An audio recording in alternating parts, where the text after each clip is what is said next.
Plyometrics are a crucial element of long jump, triple jump and sprint training. In this video I'm going to answer some questions that you guys have asked about plyometrics and how to get the most out of them. The first question comes from Benjamin Tarwater, and he wants to know about the rest intervals between bounding repetitions and how you should progress to doing consistent bounding in your training without getting injured.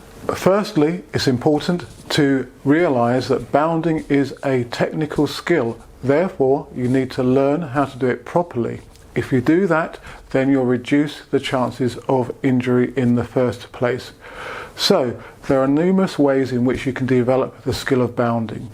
You can perform partial bounds, for example, where the emphasis is on the foot contact and swinging the leg longer underneath rather than bending at the knees and going for more distance. This will reduce the impact forces, but it's an exercise in itself, and it's a great way to both condition jumping plyometric ability and develop the skill of bounding itself. Of course, your other training will have an impact on how well you are resilient toward bounding.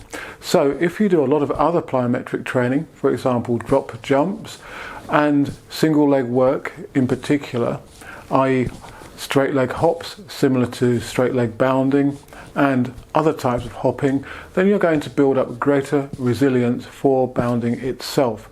So I would recommend that you do various types of plyometrics of various intensities in order to build a complete kind of picture that's going to enable you to withstand the forces and develop your bounding technique as well. The question also referenced rest and recovery. Well, you don't want to be doing your bounding when you're in a fatigued state.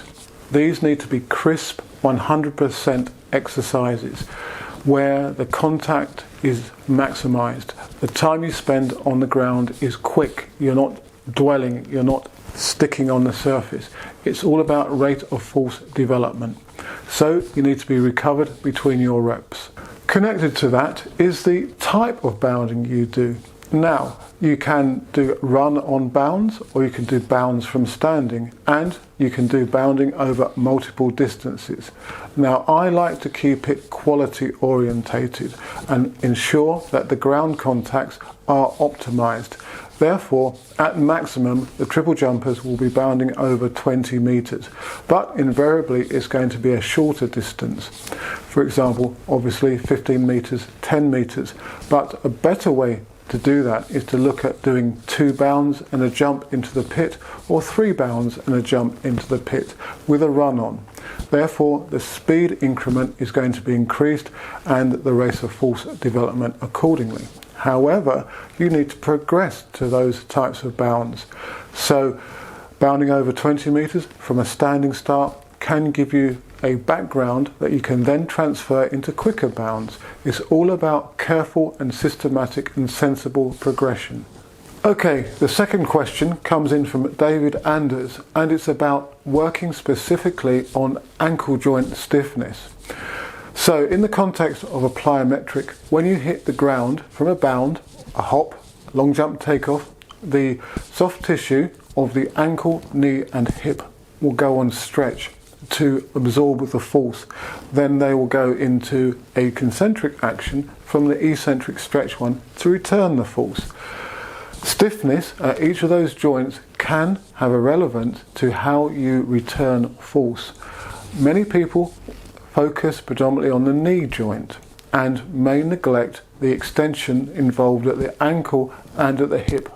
Therefore, I believe it is important to perform types of plyometric exercises that focus on the different joints in the legs.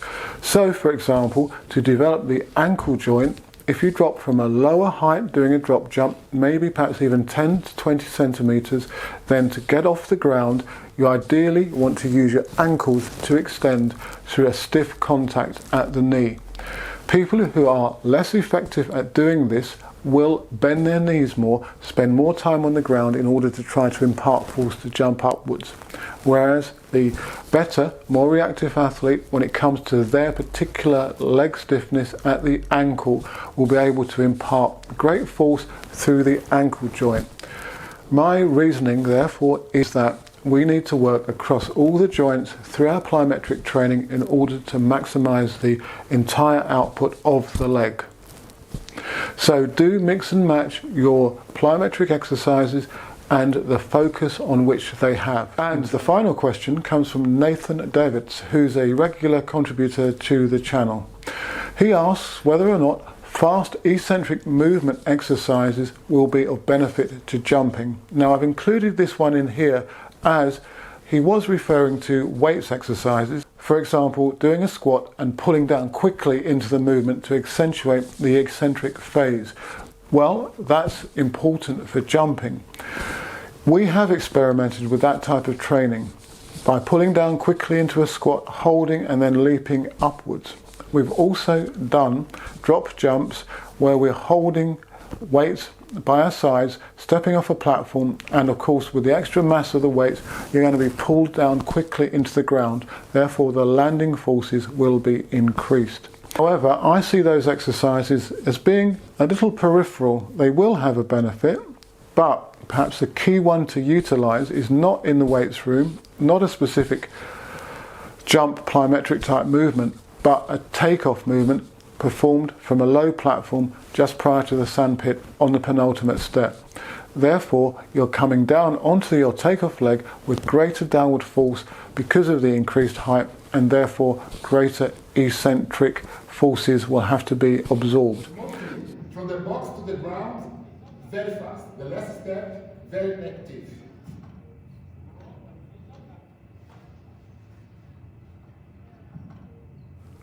There are other ways to attempt to accentuate the eccentric component of a movement by using bands, for example. And Nelly Omura coached the 2 Olympic champions at the 2008 Olympics, and that's long jump champions, Maureen Maggie and Irvin Saladino, has experimented with the use of accentuated band jumps to improve eccentric capability, as you're seeing on screen now. However, he found that they didn't actually improve the speed of the contact or the reaction from the jump, but they did increase the eccentric element, the loading element of it. Hopefully, the information I've provided in this video when answering your questions will help your understanding of some elements of plyometric training and enable you to get more from them. If you've any specific questions on plyometrics or indeed any other matters relating to sprinting and jumping, then do leave a comment in the section below or get in contact with me via my other social media. And good luck with your training and any competitions you've got coming up as we enter the indoor season. I'll be aiming to show you how some of my guys are getting on with the indoor season as they start to compete, building up to their age group championships, senior, junior and under 17. Please also subscribe to the channel and click the bell icon so that you get notifications as to when I post new content. Do please consider becoming a channel member. If you do join, particularly at coach athlete level, you'll benefit from exclusive videos and community posts which will take your training and competition to a further level. I delve deeper into the subject matters that will improve your performance. For example, biomechanics, sports science relating to plyometric training and what's more effective. Crucially, we also look at training planning and how you can structure a session, a training block and a training year. We also look at how you can overcome training issues and problems, where we go into great detail, more so than in this particular video. So do check out the members area on the channel. Go to the home page on your desktop and click on the join logo.